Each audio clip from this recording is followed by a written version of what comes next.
Nagpapatuloy pa rin ang paghahanap ng katarungan para sa pinaslang na opisyal ng barangay sa Digos City, Davao del Sur. Upang alamin ang sitwasyon sa lugar, si Jean Domingo para sa mga detalye. Naunta, makuha ang hustisyang para sa kong igsuon. Kay walay lubong mahitabo kung walay hustisya ang akong igsuon. Sa kabila ng matinding emosyon at pagdadalamhati, nanatiling mapayapa ang sinagawang rally sa Digos City para hingin ng hustisya sa pinaslang na 3 de Mayo Digos City Barangay Captain na si Oscar Dodong Bukol Jr. Nagmula sa iba't ibang sulok ng Digos City ang mga lumahok, kabilang na ang mga kaibigan, pamilya at mga kapwa lingkod bayan ni Kapitan Bukol Jr.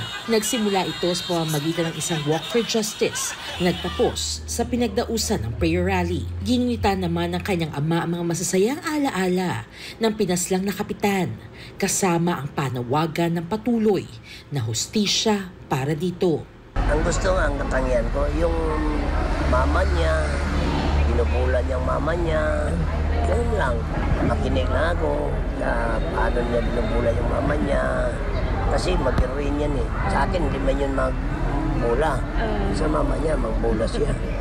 O yun na, makinig lang ako. Masaya na ako makinig na binubula yung mama niya. Ganun. Kasi para magtumatawa lang yung mama niya. Ganun. Kasi sa mama niya eh, doon siya lambing. Sa akin, ano lang, parang hindi kami magkasundo kami, pero hindi lang namin pinakita yung dalawa, junior at saka senior eh. So malambing po si Cap? Malambing talaga sa mga anak niya. Yun, masaya ako dyan, magtingin ako sa kanya. Sobrang lambing sa mga anak niya. Daladala ng mga nagpuprotesta ang mga placard na nagpapahayag ng kailang matinding pagkadismaya sa karahasang kumitil sa buhay ng pinaslang na opisyal. Kinilala si Kapitan Oscar Bukol Jr.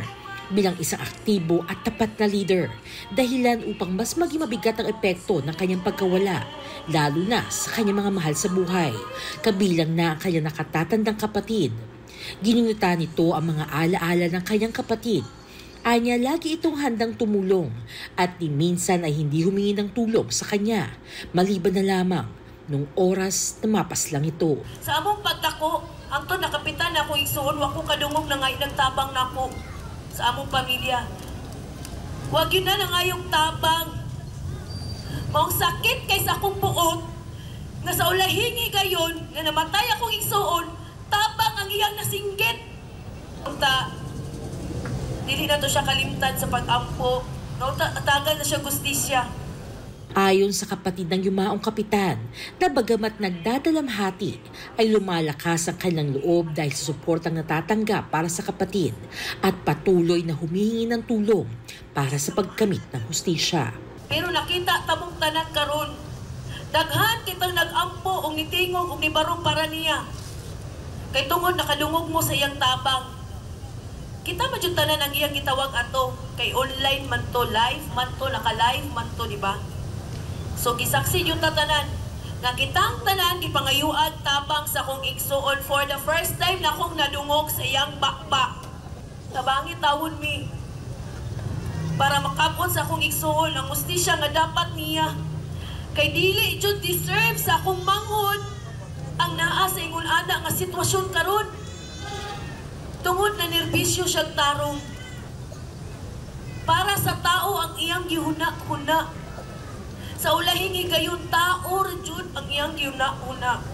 Ang pagkakaisa sa ginanap na rally ay isang malinaw na mensahe ng pagkakaisa laban sa karahasan.